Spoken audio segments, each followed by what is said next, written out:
Psalm 76 खुदा फातेह है। खुदा यहूदा में मशहूर है, उसका नाम इसराइल में बुजुर्ग है।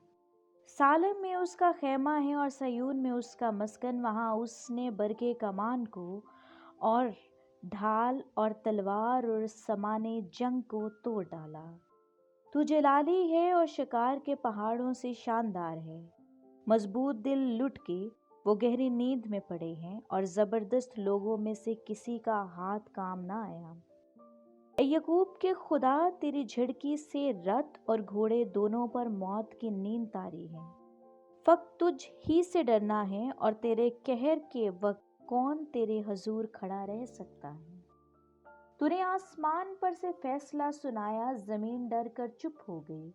जब खुदा अदालत करने को उठा ताकि जमीन के सब हलीमों को बचा ले, बेशक इंसान का गज़ब तेरी सताइश का बाइस होगा और तू गज़ब के बकिया से कमर बस्ता होगा। खुदावंद अपने खुदा के लिए मन्नत मानो और पूरी करो, और सब जो उसके गिर्द हैं वो उसी के लिए जिससे डरना वाजिब है हदिया लाएं। वो उम्रा के रूह को काबिज करेगा, वो जमीन के बशिंदों के लिए मुहीब है। आमीन।